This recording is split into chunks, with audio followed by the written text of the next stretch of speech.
Bonjour à tous, dans cette vidéo je vais vous expliquer comment prononcer le ED au prétérit en anglais.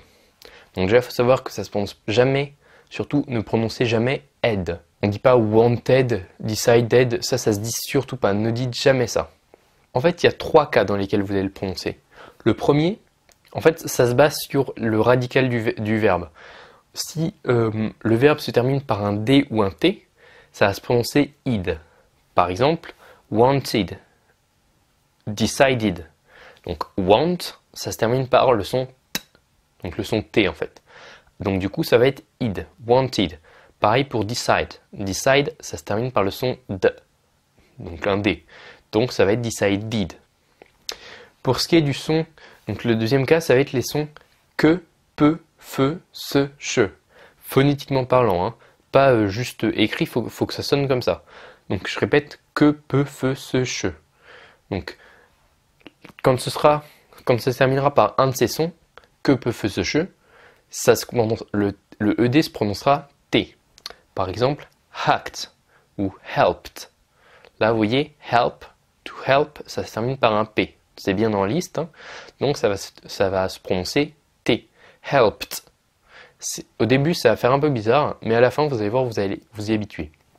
Pareil avec le mot to hack. Donc hack, ça veut dire pirater.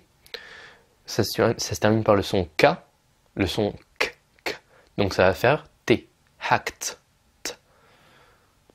Et pour ce qui est des autres, donc tous ceux que j'ai, comme ça termine ni par un D, ni par un T, ni par que, peu, feu, che, ça va se prononcer D.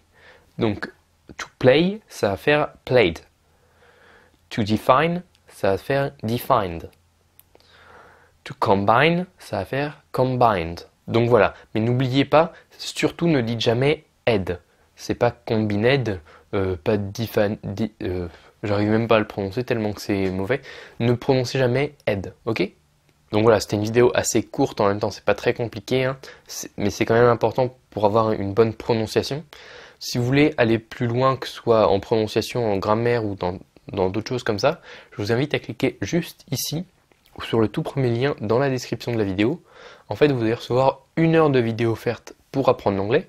On va parler de grammaire, de prononciation comme je viens de faire là, de vocabulaire, de compréhension, donc comment comprendre les anglais quand ils parlent. Bref, je vais vous donner vraiment les outils basiques pour bien se mettre ou se remettre à l'anglais.